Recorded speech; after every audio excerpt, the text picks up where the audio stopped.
E abrindo aqui o Evangelho segundo o Espiritismo, página aleatória, capítulo 27. Pedi e obtereis. Item 13. Acendendo ao pedido que se lhe faz, Deus, muitas vezes, objetiva recompensar a intenção, o devotamento e a fé daquele que ora. Daí decorre que a prece do homem de bem tem mais merecimento aos olhos de Deus e sempre mais eficácia, porquanto o homem vicioso e mau não pode orar com o fervor e a confiança que somente nascem do sentimento da verdadeira piedade. Do coração do egoísta, do daquele que apenas de lábios ora, unicamente saem palavras. Nunca os ímpetos de caridade que dão à prece todo o seu poder. Tão claramente isso se compreende que, por um momento instintivo, quem se quer recomendar as preces de outrem, fala de preferência daqueles cujo proceder sente-se há de ser mais agradável a Deus, pois que são mais prontamente ouvidos. Por exercer a prece, uma como ação magnética, poder-se-ia supor que o seu efeito depende da força fluídica. Assim, entretanto, não é, exercendo sobre os homens essa ação, os espíritos, em sendo preciso, suprem a insuficiência daquele que ora, ou agindo diretamente em seu nome, ou dando-lhes momentaneamente uma força excepcional, quando o julgo digno dessa graça, ou que ele pode ser proveitosa. O homem não se considera suficientemente bom para exercer salutar influência. Não deve ser, por isso, abster-se de orar a bem de outrem, com a ideia de que não é digno de ser escutado. A consciência da sua inferioridade constitui uma prova de humildade, grata sempre a Deus, que leva em conta a intenção caridosa que o anima. O seu fervor, a sua confiança são um primeiro passo para a sua conversão ao bem, conversão que os espíritos bons se sentem ditosos de incentivar. Repelida só é a prece do orgulhoso, que deposita fé no seu poder e nos seus merecimentos, e acredita ser-lhes possível sobrepor-se à vontade do Eterno.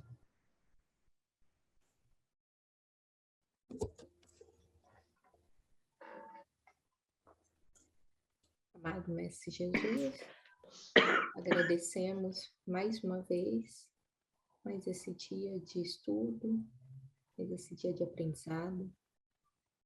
Agradecemos aqui a presença de todos, a presença dos médicos espirituais que nos ajudam nesse estudo, que nos passam as informações. Agradecemos ao seu Bandi pela disponibilidade de estar aqui com a gente nesse estudo. Agradecemos também aos nossos familiares que nos apoiam e nos ajudam para que esse momento aconteça.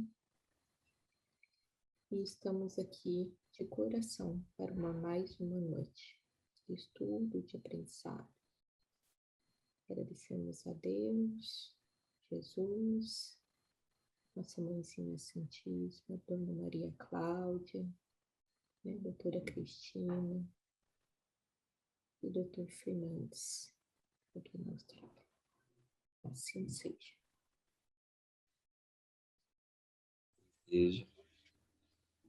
Muito obrigado. Obrigado a todos mais uma vez pela participação. Boa noite, Rita.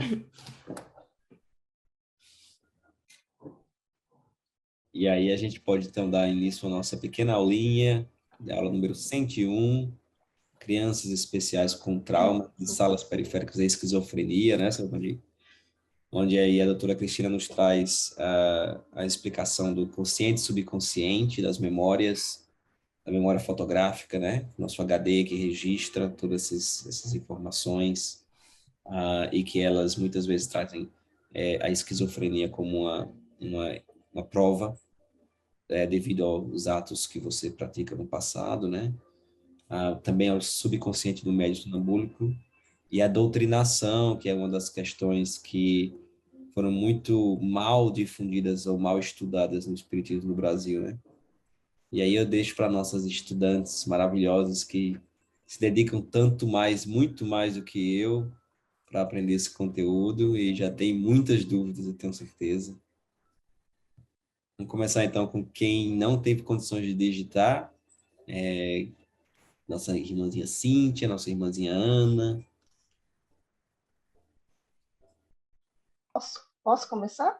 Por favor. Seu Vandi, bom dia. Eu queria Bom entender dia. melhor referente ao médio sonâmbulo, né? No caso, a doutora Cristina fala do subconsciente do médium sonambúlico. Quer dizer, se um médium ele não sabe que ele tem essa mediunidade, ele entra em surto psicótico, né?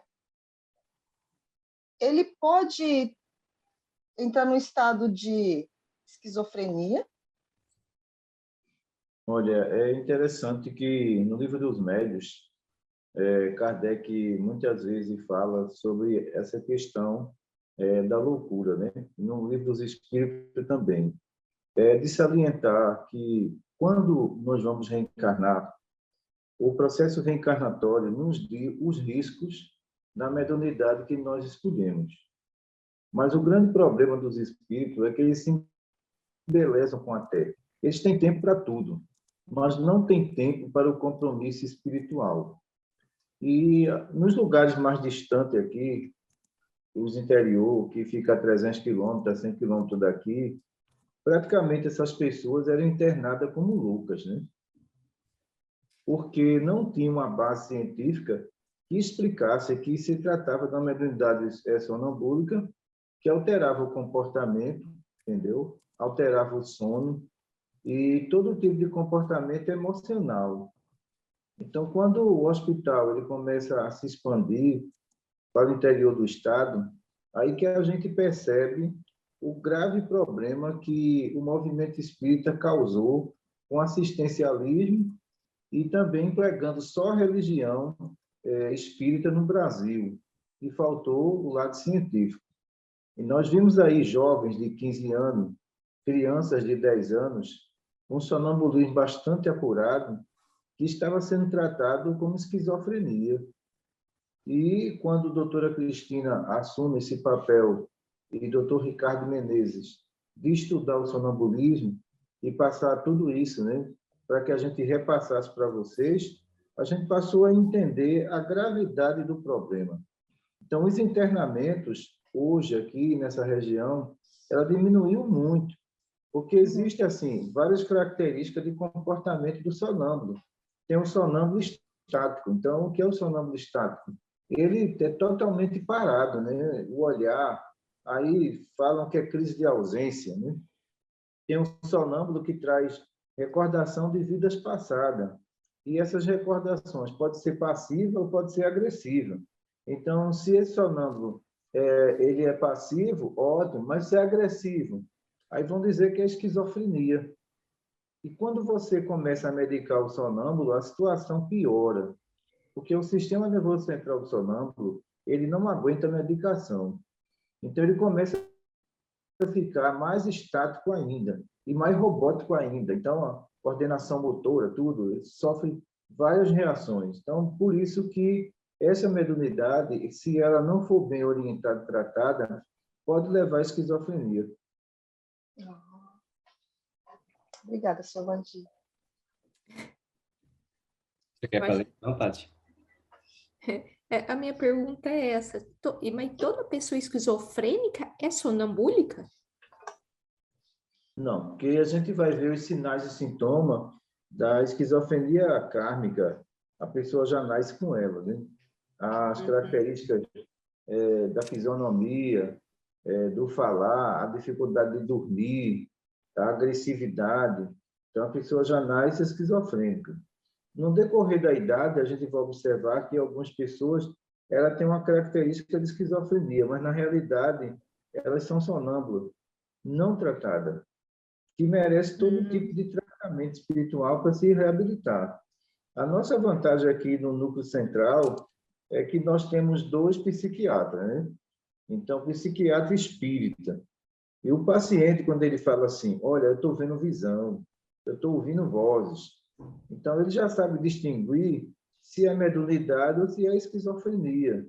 E esse paciente tem muito mais resultado porque o psiquiatra ele tem conhecimento espírita. Então, ele não só vai medicar, ele vai também desmamar essa medicação depois de certo tempo. Uhum. Que era a minha questão depois que assim, eu estava pensando aqui enquanto o senhor respondia, né? E se o sonambúlico ele pode virar esquizofrênico se não souber, né? Então, Isso. é o que o Mas senhor... pode, Uhum, uhum, pode, e as características que temos encontrado já no estado bem avançado do sonambulismo é uma característica meio complicada para o lado da esquizofrenia. sim. Obrigada, Simone. Giovanni, uma dúvida minha no comecinho ali, onde a doutora Cristina fala do consciente e subconsciente. A psicologia atual, por exemplo, ela estuda o subconsciente, não é? Porém, a minha questão é até onde ela pode ser identificada como um caso da reencarnação atual ou de uma reencarnação de uma vida passada, não é? Porque quando o psicólogo vai lá conversar a respeito, identificar o subconsciente, a ação desse subconsciente está tomando sobre o consciente da pessoa, ele não necessariamente ele não vai ter esse conhecimento. E como é que se faz? É interessante que as psicólogas também, que têm conhecimento da doutrina espírita, principalmente na visão científica, elas estão encontrando melhor resultado nos tratamentos quando elas passam a estudar o subconsciente e observa que ali tem um sonâmbulo, entendeu? Então, ela observa que aquele subconsciente ele é traumático, quer dizer, houve trauma em vidas passadas. Então, esse trauma tem uma reflexão na vida atual muito pesada. Então, narra às vezes as cenas, entendeu? Que está vendo, traz o sofrimento e às vezes até a deformação física acontece. A gente não poderia atribuir isso a um fator relacionado à psiquiatria. Não, ele não é um doente esquizofrênico. Agora, ele está trazendo recordações de vidas passadas. A doutora Cristina diz assim, o subconsciente de vocês é um verdadeiro cemitério. Não acorde. Deixa ele quieto. E no momento de um estresse nosso, tá entendendo? Esse subconsciente, ele vem aflorar. E aí a coisa complica. Você começa a falar aquilo que você nunca falou, em termos de agressividade, de acusação, tudo. Aquilo é o nosso subconsciente, que está adormecido. Então, dentro do processo evolutivo, nós temos que educar essa fera. Aí está a grande dificuldade de muitos, né? Para você educar uma fera que está dentro de você, que é o subconsciente. Os espíritos falam que a gente vem com a metade da informação negativa que a gente criou em vidas passadas. Se viermos com toda, né, informação negativa, a gente nasce com esquizofrenia. É o caso deles. Que a predominância do esquizofrênico é mais o subconsciente do que o consciente atual. Então, isso quer dizer que ele vive no passado de trauma, de dramas criados por ele, de crime praticado por eles, de abuso praticado por ele. Por isso que, no processo de desencarne, essas pessoas do outro lado têm que ser tratadas com medicação, psiquiatra, o tratamento continua. Sim. Dentro do processo reencarnatório, se não respondeu pelos atos praticados, provavelmente vem a esquizofrenia kármica. Deixa eu fazer uma pergunta paralela. Enquanto o senhor estava respondendo isso, me veio uma dúvida com relação ao seguinte: perseguições espirituais, né? E a esquizofrenia, ou dentro de médiums, você vê, por exemplo, muitas perseguições espirituais que elas são contínuas, né? E aí o que acontece? A gente observa que existem muitos médicos que passam noite adentro, todas as noites, não é, com estado hipnótico aí, de obsessores, e talvez eu tenha saído um pouquinho do tema, né, nesse sentido, mas e você vê que esses espíritos conseguem controlar o estado hipnótico desses médios quando estão no estado noturno. Como é que eles conseguem quando está dormindo e não conseguem quando está acordado? Como é que a gente sabe que eles não estão conseguindo quando está acordado? É interessante que eu aprendi com a doutora Cristina uma coisa muito, muito importante. A gente tem que viver na dimensão do anjo de guarda. Fora dela, estamos numa selva perdida. Então, as nossas variações de pensamento, muitas vezes, nos tira dessa dimensão do anjo de guarda. E achamos, pela prece, pela leitura do Evangelho, que nós estamos dentro dessa dimensão. E, às vezes, por um minuto de invigilância, a gente cai na dimensão de quem? Dos nossos perseguidores. Então, olha, a nossa mente diurna, ela está sempre ocupada. Nós não estamos ali percebendo do risco que está em nossa volta. Mas quando a gente se desliga de tudo, vai para o estado de sono, é que a gente percebe que a coisa é muito mais séria do que se pensa, que não estamos numa dimensão positiva. Então, o sono revela que nós estamos numa dimensão desfavorável, porque a partir do momento que o nosso espírito se desprende do corpo, é que ele vai sentir a sensibilidade negativa que ele não percebia no estado diurno. E agora, no estado noturno, é que ele passa a perceber a loucura que ele se envolveu durante o dia inteiro e não percebia. É por isso que essas entidades atuam mais durante o período noturno, pelo próprio hábito noturno e a facilidade que se tem de atuar nesses meios. Então, as nossas inseguranças são diurna ou noturna? São diurna. Então, às vezes, a gente passa o dia todo inseguro, a gente passa o dia inteiro irritado. Isso vai ter consequência noturna. E a consequência noturna, nós adaptamos durante o dia o nosso campo magnético para que essas entidades hipnóticas atuassem. A estudante novinha ali, ó. Futura. Em poucas palavras, é a vigilância do dia que te proporciona a tua segurança durante a noite? Mas, de certeza, Rita, é a invigilância diurna. Está entendendo? Porque houve um caso contado por Francisco Cândido Xavier, né, quando ele estava vivo.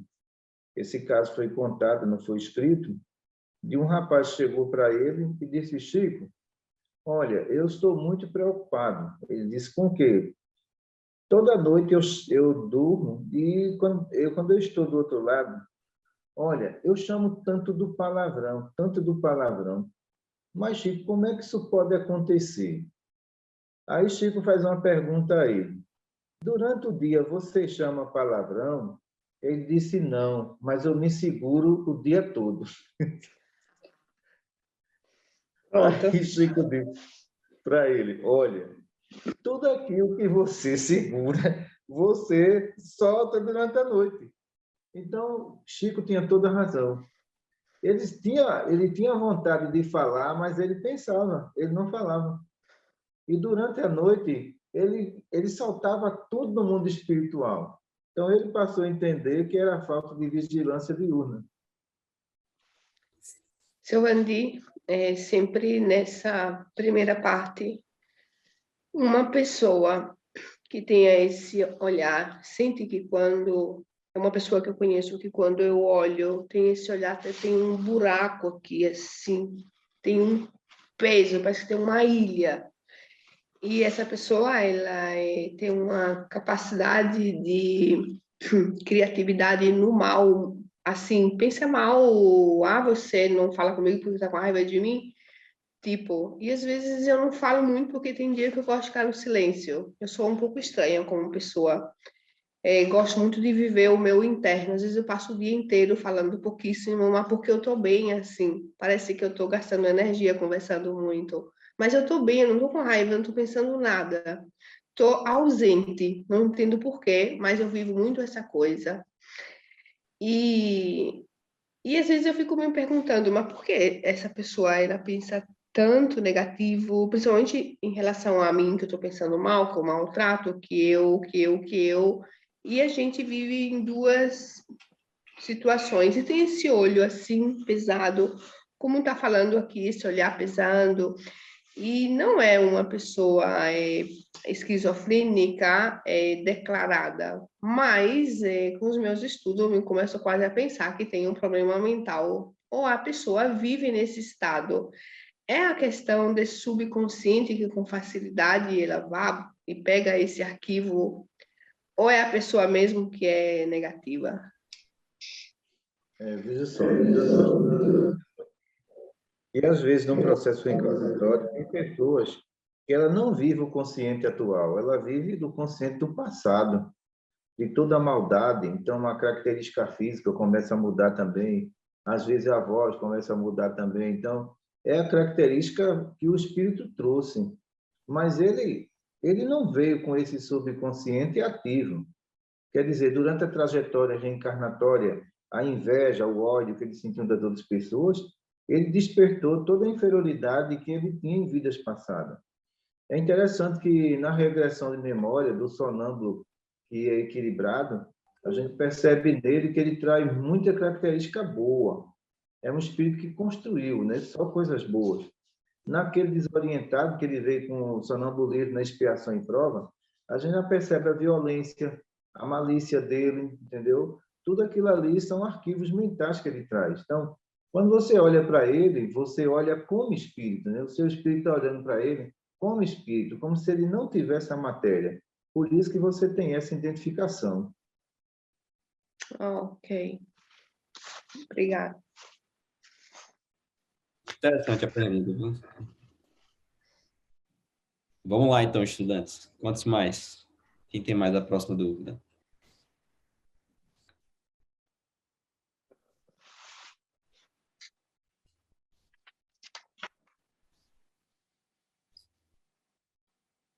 Ninguém? Tá todo mundo tem dúvida? Não é que eu não tenho dúvida, não, mas essa aula foi bem explicativa, porque a doutora Cristina, nas perguntas, foi respondendo várias coisas Isso. Sim, e até deu toda aquela explicação do TAI, do coisa que depois, assim, e aí tá escrito na apostila, eles fizeram toda uma explicação lá do TAI, qual que é? Então, aí eu fiquei lendo. Hoje eu não fiz o resumo, Chico, mas eu comecei, eu falei, gente do céu, mas isso aqui respondeu ali. sim. Vamos ver, então. Falar, Ritinha. Uma curiosidade, então, assim, que eu fico assim, que eu fiquei... que é essa hiperatividade do subconsciente que faz com que o esquizofrênico veja essas imagens e vultos e causa nele essa agitação. E eu próprio fico pensando, mas como é que pode um subconsciente ser ativo se é subconsciente? Isso dá uma explicação a você. Quando a gente vai estudar hemisfério direito e esquerdo cerebral, não tem as duas irradiações. Essas irradiações, quando ela é negativa, ela acorda o subconsciente. Então, essa hiperatividade é como se fosse uma velocidade dos pensamentos negativos, onde em poucos minutos um esquizofrênico, né, ele pode perder o controle. Então, o que acontece? Quem ativa esse subconsciente é a contaminação do hemisfério direito e esquerdo cerebral. Quando nós vamos fazer um exame aqui, percebemos que estamos levando o choque no hemisfério esquerdo.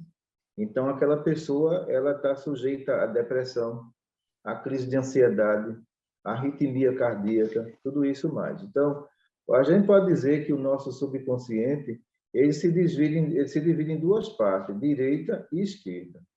O nosso consciente atual se divide em duas partes, direita e esquerda. Mas o que acontece, né? O subconsciente ele está aqui, ó, na parte de baixo. Nós viemos responder o que a justiça divina colocou aqui.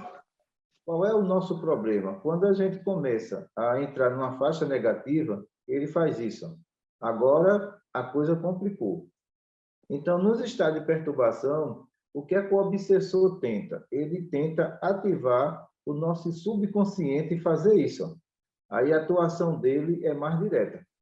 A atuação dele é mais intensa. Mas enquanto essa faixa positiva está aqui, dando proteção aos dois hemisférios, ele vai encontrar dificuldade. Por quê?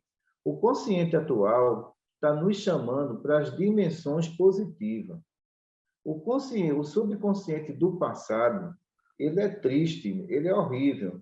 Então, quando ele faz isso, entramos na dimensão negativa. Aí complicou tudo. Então, se é a contaminação do hemisfério direito e esquerdo que ativa com esse subconsciente, essa contaminação seria uma contaminação fluídica do ambiente ou uma contaminação...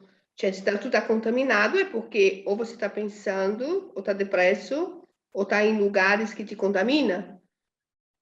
Não, a pior contaminação que tem é a produzida pelo próprio espírito encarnado, que vai despertar o subconsciente. A negatividade Ele que está dele. causando. A negatividade dele, porque a negatividade dele vai atrair ele para uma região inferior, que isso é como um Wi-Fi, que vai transmitir para ele todas as informações negativas. Então, o que é que os espíritos falam? Olha, o Wi-Fi seu tem que ser com anjo de guarda, não é com esses espíritos. Então, por isso que nas aproximações negativas, nós temos pouco tempo para entrar em contato com essas dimensões. Terminou o tratamento, fechou essa área, já entra a área do anjo de guarda. Giovanni, mas o... Silvana, Pode falar, Ana, por favor. O hemisfério esquerdo, ontem numa aula, escutando uma aula, ou estudando com a doutora Cristina, que eu já estou tão assim que eu não sei mais onde eu pego a informação.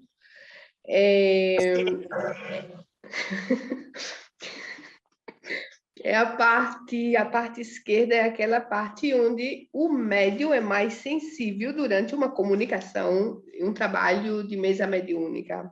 É onde ele tem mais sensibilidade para receber a informação dos espíritos, falando do médium. Então, essa parte do hemisfério é justo, não? Eu entendi correto essa coisa, que é da parte, a parte esquerda é mais sensível. Ok. No caso do esquizofrênico, é igual ou nele também a parte esquerda é sempre uma parte mais sensível?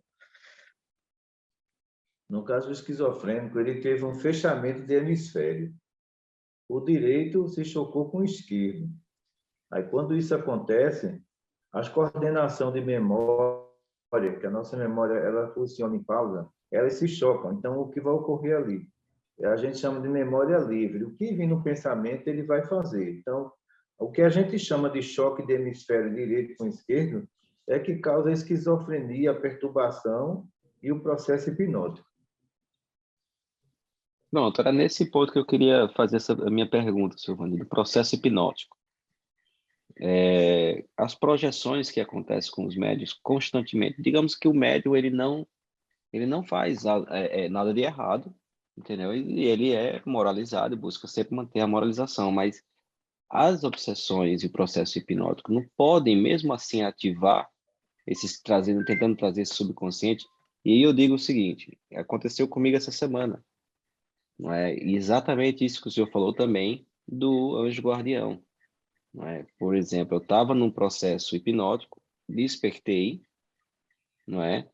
E aí o que eu fiz? Eu levei o meu pensamento naquele momento para o anjo guardião e no mesmo momento eu senti a energia do meu anjo guardião me envolver e no meu coronário, aqui na minha cabeça, eu senti os choques, como se fosse desconectando aqui algumas coisas, entendeu? E a energia do meu anjo guardião. Só que eu também sentia a projeção dessas energias negativas voltando, e aí eu continuei a orar, e fazia novamente, aí expandia novamente, aí saía de novo. Então, assim, aconteceu isso até que eu comecei a orar para o anjo guardião desse irmão, e aí esse irmão se afasta. Não é? É um processo hipnótico, ou então é um processo de projeção que vem acontecendo, né? Olha, Jesus tem uma resposta para isso tudo, né? Quando ele diz assim: eu olho para a terra e não vejo um justo sequer. Então, quando ele fala sobre isso. Dentro do processo reencarnatório, quando é citado que nós vamos reencarnar em mundo de expiação e prova, os espíritos dizem: olha, você corre todos os riscos. É expiação e prova. O nome já está dizendo, né? Então, nós temos aí um subconsciente em expiação e prova, complicadíssimo. Nós temos as nossas escolhas erradas. Nós temos os dramas do passado, que vamos trazer agora no processo reencarnatório. E muitos espíritos nos conhecem. Sabe o que a gente praticou? E alguns dizem assim, né? Água mole e pedra dura, tanto bate até que fura, né? Então, o que acontece? A expiação em prova já está dizendo, né? Eles vão testar os médios, as suas intenções, se são realmente fiéis à justiça divina, se tem o propósito do bem. Então, todo médio que é equilibrado, ele vai ser atacado. Entendeu? Por quê? Para as equipes de hipnose, qual é o interesse que ele tem em médio desequilibrado? Os médios desequilibrados, eles não vão causar nenhum dano a essas equipes, mas os equilibrados vão dar um trabalho enorme. Então, qual é o propósito, né? Atacar os médios que praticam o bem. Os médios que cobram consulta, qual o propósito desse espírito? Nenhum. O que é que eles dizem do outro lado? Já está perdido. Mas aquele a gente tem que colocar ele a perder.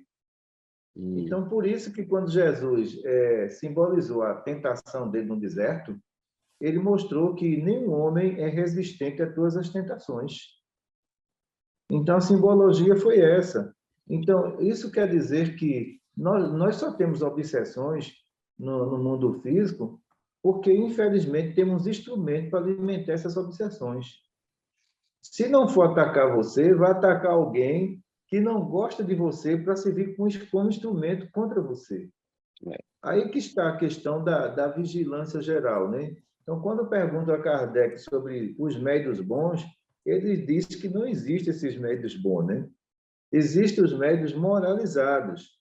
E outra questão, quando a gente observa isso, é quando alguém chega para Jesus e diz: tu és bom, e só bom só meu Pai Celestial. Então, nós somos médios que vivenciamos a bondade, tá entendendo? Mas a gente vivenciou a bondade sobre a fiscalização da justiça divina. Sim. Porque se, na realidade, nos deixar só, as complicações virão. Porque nós iremos nos afastar do princípio fundamental, que é a proteção do anjo de guarda nosso. E se essa proteção não existe, os processos obsessivos irão existir. Outra coisa com relação aos médios é a persistência de fazer o bem nos momentos de tempestade. Tem muitos médios que correm. Eles não aceitam. Porque eles se classificam como pessoas boas, intocáveis. Nós não podemos ser assim. Então, no momento que vinha a tempestade, nós temos que enfrentá-la. Nós temos que encarar a tempestade. Mas o que acontece com muitos no transcorrer da minha menoridade de 41 anos, que eu observei, que eram médios quando a maré estava boa. Mas quando as coisas complicavam, olha, a culpa é da justiça divina que não me dá assistência, eu não vou trabalhar mais. Então, nós viemos para grandes desafios. E para grandes desafios, a gente só vence com fé, com perseverança. Então, eu aprendi uma coisa com os espíritos superiores, que ele diz assim: não gostamos de fragilidade, gostamos de atitude. Eu aprendi isso com eles. E eu disse, eu não entendi. Ele disse, olha, a fragilidade é o questionamento do que você fez de errado, agora você está dizendo que está certo. Eu disse, agora eu entendi. Agora eu entendi o que vocês querem dizer. Então, o que acontece? Durante o nosso percurso de 41 de mediunidade, o que acontece? A gente não reclamou de nada que veio de bom nem de ruim. A gente aceitou isso, aprendemos com a coisa boa e aprendemos com a coisa ruim. Com a ruim, aprendemos a ser humilde, a ser cauteloso, tá entendendo? A adquirir a fé. E com as coisas boas, que são tão poucas, nós aprendemos uma coisa: olha, eu não sou tão santo como eu penso, porque eu recebi tão pouco em 41 anos. Está entendendo? Então, por isso que a justiça divina diz assim, nós vamos ter que dar os médios em conta-gotas. Uma gota a cada 10 anos. Tá. Se der demais, ele se perde. Muito obrigado, seu Vandir. Nossa. Tudo, seu Vandir.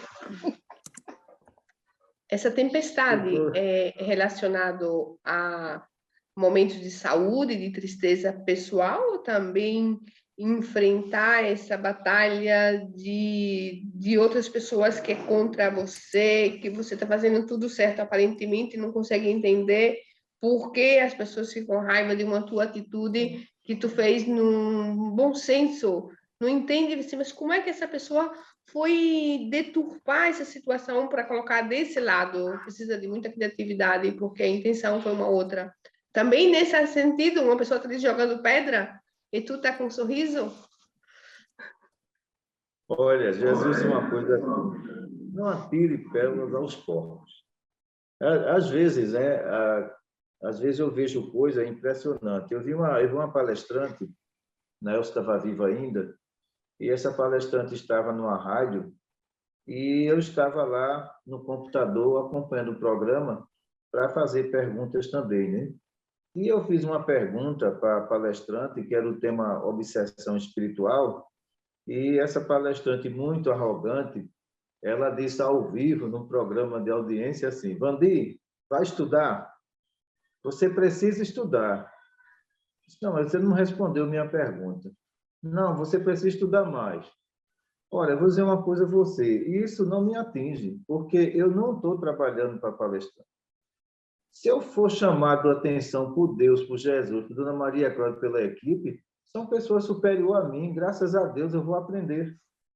E na hora a doutora Cristina estava perto, ela disse, olha, deixa eu formular uma pergunta para mandar para essa palestrante que está se exaltando aí, querendo humilhar você. Eu disse, diga, doutora, diga que eu, aqui no tecladozinho, a gente vai e faz a pergunta a ela. E nós fizemos uma pergunta a ela, eu me lembro como se fosse hoje, nos processos obsessivos, qual é a atuação do obsessor sobre os neurônios cerebrais? Ela não respondeu. Então, na Elsa fez a... Vocês ficaram rindo agora, pergunta difícil, né? Muito científica. Muito científica. Aí na Elsa olhou e disse, minha irmã, faça a pergunta. Aí ela disse, eu não sei a resposta. Aí a doutora Cristina disse, quem é que não estuda, você ou ela? Ela que não estuda. Então, o que é que acontece? Eu acho que essa questão de alguém me machucar para eu ficar ofendido, graças a Deus, isso é página virada, pessoal. Isso aí não existe, é página virada. Porque a gente vê naquela pessoa o necessitado, o perturbado. A gente nunca vê naquela pessoa aquele agressor, mas aquela pessoa que precisa de orientação, que precisa ser conduzida dentro do Evangelho. Então, por isso que vocês que são receitistas, se preparem, porque a cobrança é muito, tá entendendo? Os ataques, às vezes, são diários. Certeza. E são nós diários. levamos o grupo da melhor forma possível, fazendo a nossa parte que nos cabe. Então, a questão de reconhecer ou não, cabe a Deus, né? Eu sempre digo para a dona Edilene, dona Edilene, que a nossa amiga Edilene, né, a grande conselheira, eu sempre digo para ela, dona Edilene, olha, minha mediunidade não é minha. Eu disse, de quem é? É de Deus. Se ele disser assim, cuida desse ingrato, eu vou ter que cuidar, porque não é minha, é dele. Sobre as crianças especiais, lá no fundo, eu posso fazer uma pergunta, então, dentro do apostila? Pode. Seu Vandir, uma criança, normalmente quando ela é bem assim ativa, uma mãe, uma pessoa, um parente, nunca vai pensar que ela tem esquizofrenia, porque é melhor ver uma criança ativa que chuta, que brinca, que corre, que não uma no sofá doente, como eu tive o meu filho por 5 anos. Eu sempre sonhava o meu filho correndo, ele estava sempre lá no sofá doente.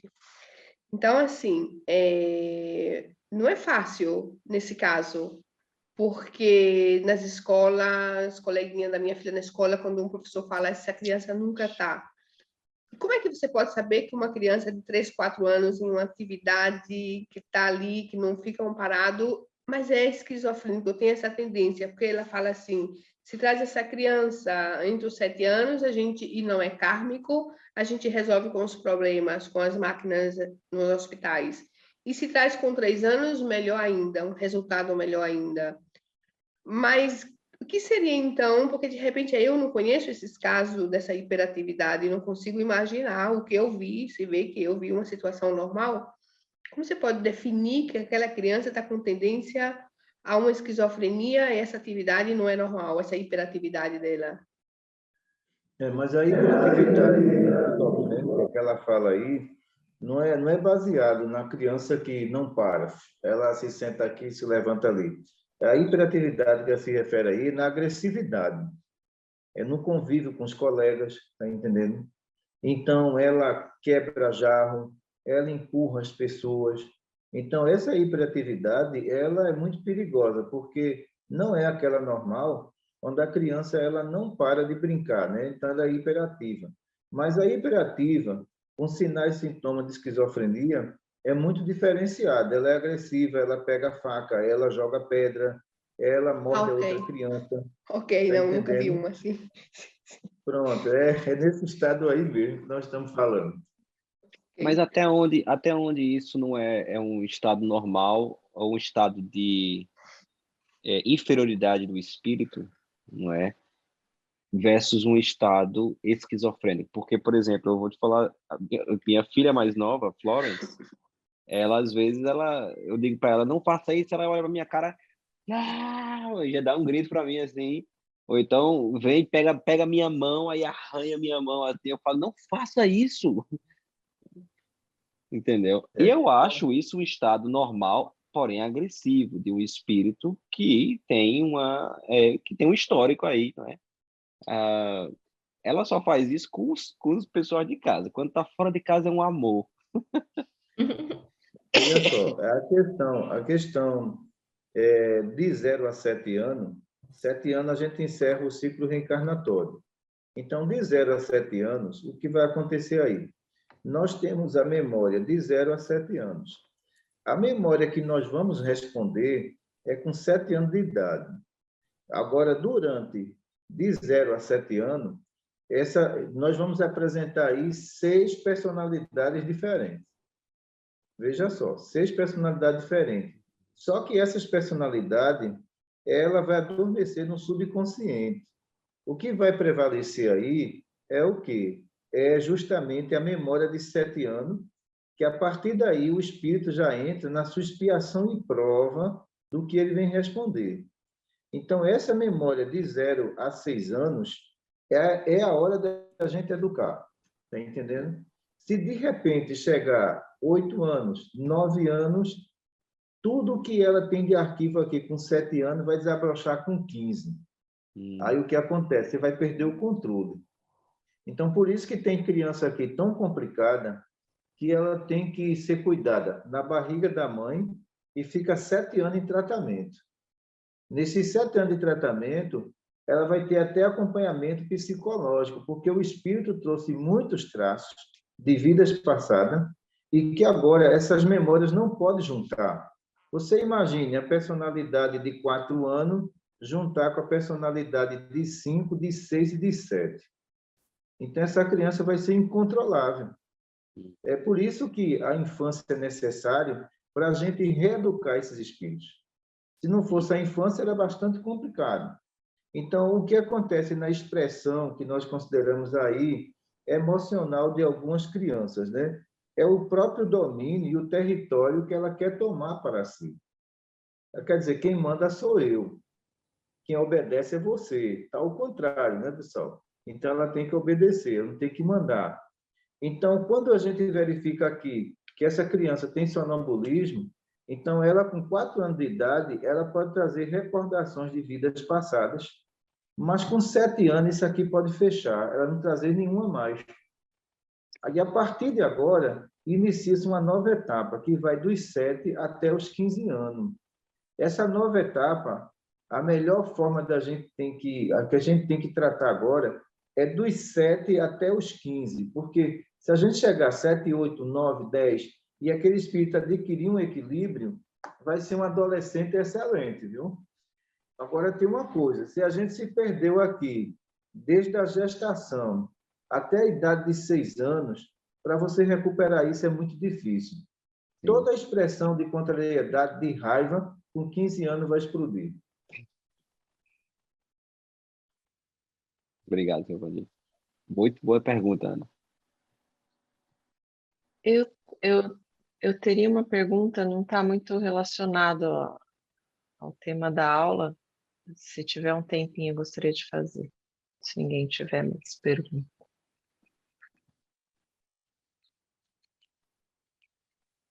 Já terminou, Ana, as perguntas? Eu gostaria só que veio na minha cabeça, muito só, Samila, que eu acho que tem a ver. Eu não lembro, eu não sei se vocês lembram, eu acho que eu morava no Brasil ainda. É, em São Paulo, um menino de uns 8 anos que matou toda a família. Vocês lembram disso, dessa história? Ah, Lembro. Que lembro. assim, ele não Lembro. tinha problema nenhum, era um menino Uhum. que a única coisa que jogava só videogame, mas era tranquilo. Uhum. E aí apareceu a família toda morta, só ele vivo. Aí tava questionando se era ele mesmo que fez tudo aquilo, que matou vó, acho que tia, pai, mãe, todo mundo. Isso aí seria um caso de esquizofrenia, porque e um caso de Psicose, né? psicose, psicopata, nem sei, porque nem lembro o que deu daquele menino. Mas, assim, Acreditamos que, espiritualmente, nesse caso, esse menino teve um surto psicótico, né? Como ele atuava muito, né, em jogos eletrônicos, né? A memória dele armazenou uma falsa imagem de uma fantasia que ele trouxe para a vida real, entendeu? Então, nesse surto psicótico que ele teve, ele viu vó, pai e mãe como se fosse ali um jogo eletrônico e saiu exterminando todos eles, entendeu? Então, passou o surto psicótico, o que é que acontece? Ele não lembra, realmente ele não lembra, porque muito surto psicótico que a gente tem acompanhado nos hospitais, os pacientes não lembram. E isso é um risco. E avisamos, às vezes, aos pais, olha, isso é caso de internamento. Porque se acontecer em casa, se tiver uma faca, ele mata. Então, é melhor internar, medicar, para depois vocês virem fazer o tratamento espiritual. Mas isso não é, o surto psicótico, ele não é um problema obsessivo. A gente pode dizer que a memória do espírito tem muita informação negativa trazida de mundos inferiores. Isso são reencarnações de mundos inferiores, não é de expiação e prova. Ele recebeu uma oportunidade de expiação e prova. Agora, com a memória altamente negativa, toda a expressão dele vai ser de violência e de ódio. sim. No caso ali, ativou pelos jogos, talvez pelos jogos eletrônicos Ativou. e pela os pais. Acho que faltou, sei lá, faltou alguma orientação aí, né? Faltou alguma coisa. Mas era isso. Obrigada, Simone. Samela. Bom, se não temos mais nenhuma dúvida, a Samara pode fazer a dela, né? Seu Vandir, o que pode ser, no caso de uma criança de 8 anos, ela passar por um estresse, né, chamam de estresse profundo, que a criança arrancou todo o cabelo? Olha, é interessante, porque nós temos um caso aqui bastante complexo de uma criança de 11 anos de idade, que ela realmente provoca aí autotortura, automutilação. Acreditamos que nesse processo reencarnatório, essa criança traz um sentimento de culpa muito grande. E quando vem a memória e ativa essas imagens, eles começam a se torturar, né? Então, a cabeça dele tem vários espaços sem o cabelo. E fomos verificar a questão obsessiva. Ele não tem. Verificamos a questão obsessiva. Vamos ver nele, na área 25, a carga emocional pesada. Ele tem carga emocional pesada.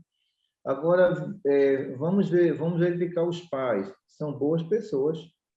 Então, não era para ele ter nenhum trauma de pai e mãe, porque os pais tratam ele muito bem. Então, o que acontece com ele?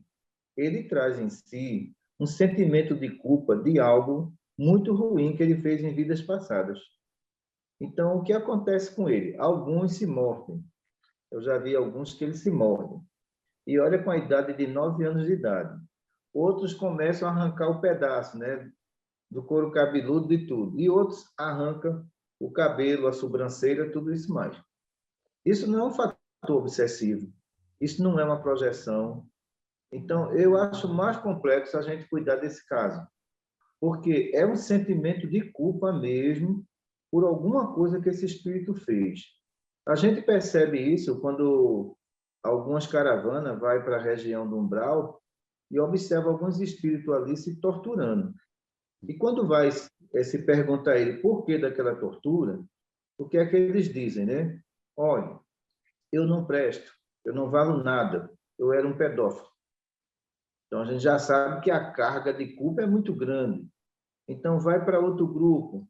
Olha, eu era um traficante, eu viciei muita gente, e essas pessoas enlouqueceram por minha causa. E eles apresentam os mesmos transtornos, que está atribuído mais à questão psiquiátrica. Então, quer dizer que esses espíritos agora, eles vão ter que superar a culpa do passado. Mas muitos não conseguem superar essa culpa. E são fortes candidatos também ao suicídio, viu? Essa até Chico, aquela moça que eu te contei a respeito lá da escola da minha filha, que eu sonhei com ela, né? A menina começou o ano, ela apareceu careca na escola. E só que ninguém sabia, né?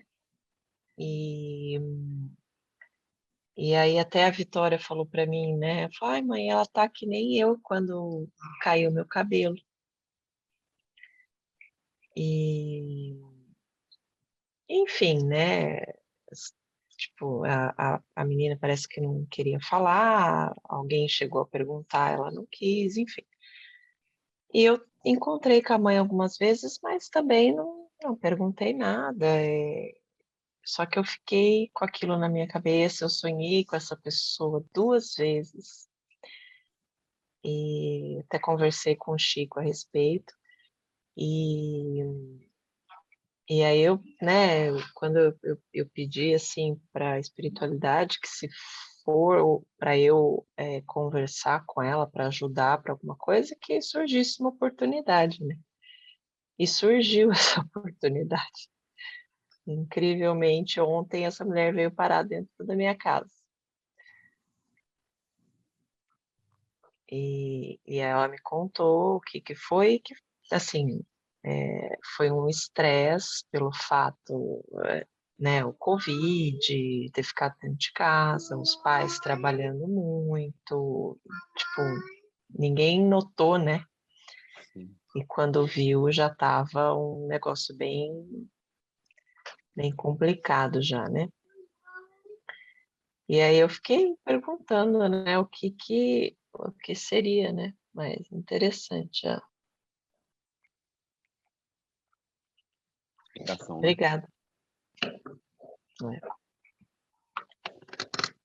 Bom, faltamos ainda 5 minutinhos. Alguém tem mais alguma dúvida para conversar com o seu Vandir?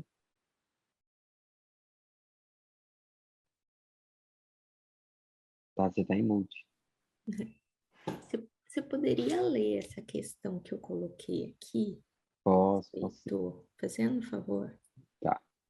Seu Vandir, quando a gente estava levantando ali a questão das perseguições espirituais, né, que são impostas sobre o médium, e o senhor tocou num ponto ali, onde o senhor falou que quando eles não atingem a gente, eles procuram atingir pessoas que trabalham com a gente ou do nosso meio familiar para que atinjam a gente.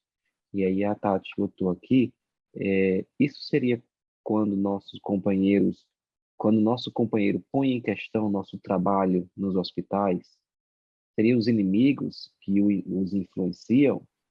Como podemos passar por isso sem discutir e mostrando que somos pessoas de bem, não é? Sem mostrar que nós sabemos de tudo. Acreditamos. Quando a gente ama, a gente respeita a escolha do outro. Porque a escolha do outro é o próprio progresso da família.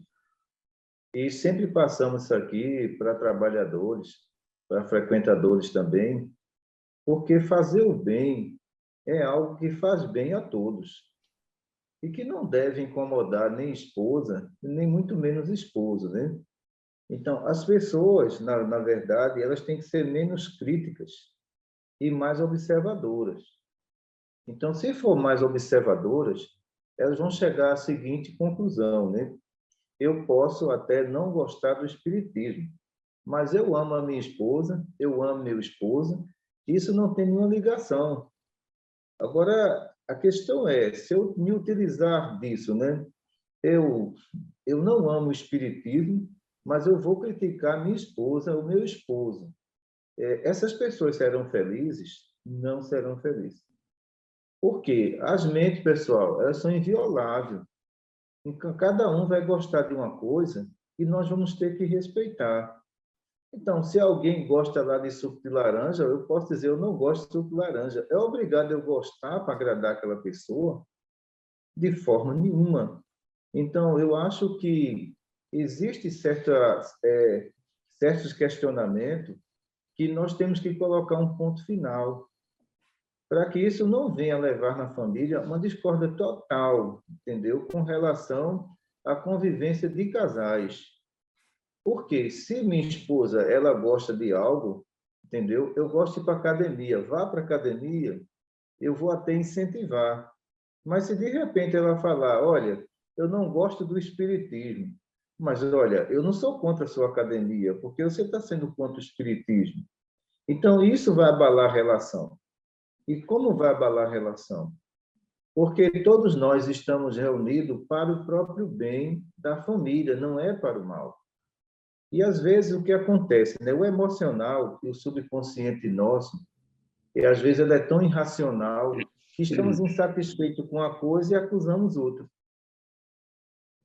E essa insatisfação, ela não é com o espiritismo, é com alguma coisa dentro de mim, no meu lar, na outra pessoa, mas eu vou usar a palavra espiritismo para magoar, porque é aquilo que ele gosta, ou é aquilo que ela gosta. A única coisa que eu posso fazer é isso. Vai se magoar com isso, eu vou tocar na ferida. Então, é impressionante, porque o que nós aprendemos no mundo espiritual, os espíritos assim, olha, quando isso acontecer, é melhor cortar o mal pela raiz. Sentar e conversar. O seu propósito é esse, eu respeito. Mas respeite meu propósito, respeite minha caminhada, porque tudo que eu estou trazendo é em prol de evolução para a família. Então, eu vejo certas coisas aqui, né, principalmente no lado da juventude, tem pais que chegam para a doutora Cristina e fala assim, doutora, olha, eu não estou gostando do meu filho vir para aqui no sábado e domingo. E vocês sabem como é a doutora Cristina. A doutora Cristina diz, olha, você quer que ele vá para onde? Com uma boate, com uma mesa de bar, é isso que você quer? Então, se for isso, não é bom para o seu filho. O que eu quero é bom para ele se evangelizar. Então, o que nós observamos nos ataques hipnóticos, principalmente nos lares de trabalhadores, essas equipes buscar esposo, esposa, para influenciar, para quebrar todo aquele entusiasmo daquele médium, para que ele não exerça a sua mediunidade. É por isso que os espíritos falam assim, mediunidade é renúncia. É renúncia. Então, essa tecla eles tocam sempre. Por quê? Nós respeitamos o conjunto chamado família, mas o membro da família tem que respeitar a nossa responsabilidade, que é uma questão individual minha. Eu não estou impondo para que a minha filha seja espírita, para que a minha esposa seja espírita. Não. Eu estou seguindo a trilha do bem. Se eles quiserem me acompanhar, olha, vamos lá, renuncia a tudo como eu, venha me seguir também. E nós observamos, às vezes, alguma dificuldade de trabalhadores nos hospitais espirituais. Essa dificuldade está relacionada ao quê, né? Ao comportamento dele, à evolução dele, que muitas vezes os membros da família não aceitam. E exclui totalmente aquele trabalhador da vida familiar. E, às vezes, faz pressão. Eu não chamo você para a festa porque você não bebe. Então, se não bebe, não vem para a festa. Então, eu acho que isso não tem nada a ver. Família é para estar unida. E, muitas vezes, se utiliza de coisas para machucar o trabalhador. Então, eu digo sempre a eles, olha, trabalhadores, bota uma coisa na cabeça. Eu aprendi com Dona Maria Cláudia uma coisa. Família são todos aqueles que me amam. São minha família. Mas aquele que impede meu estado de evolução, eu vou ter a maior cautela de tratar essa situação. Por quê? Se de repente eu aceitar aquilo que vem de espíritos que não têm conhecimento, eu vou me comparar a eles e vou abandonar todos os trabalhos. E o propósito da justiça divina não é esse, é manter todo mundo unido. Agora, o respeito à escolha é necessário. É necessário, sim. Porque a escolha é do bem. A escolha não é do final de semana fora de casa. Não é passar 3 dias sem dar satisfação a filho nem esposa. A escolha é do bem. E se a escolha é do bem, é a escolha do equilíbrio. Então, futuramente, o que é que nós observamos? Que os filhos que cresceram vendo a esposa combater o espiritismo, procurou sempre o pai, porque se achou mais seguro com o pai. A pacificação, a evangelização, essa coisa toda. E praticamente elas perderam o espaço de opinião. Por quê? Porque do jeito que eu posso impor algo na vida de alguém que está fazendo uma escolha boa, eu vou me envolver praticamente em todas as decisões daquele lá, achando que eu estou certo. E eu estou errado. Porque convivência, na verdade, pessoal, é compartilhar. Compartilhar dificuldade, opinião religiosa dentro do equilíbrio, compartilhar o fator econômico. Então, ninguém se casa para combater a escolha do outro. As pessoas se casam para aceitar o outro como ele é e, com o tempo, se modificar dentro do processo de evolução.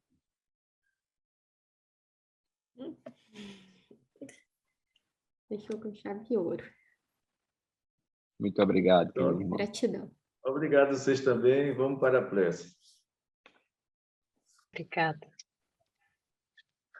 Obrigada. Senhor Jesus, Maria Santíssima, nossa Mãe Maior, pedimos, Senhor, que a vossa luz caia sobre os lares dos nossos irmãos que estão tão distantes, mas tão próximos de ti, Maria. Que os vossos esposos e esposas compreendam a missão de todos, o objetivo do bem, o objetivo da luz. Que todos os filhos dos nossos irmãos recebam, nesse momento, os anjos de guarda, para que eles protejam, Senhor, essas crianças durante o período noturno. Em teu nome damos por encerrado.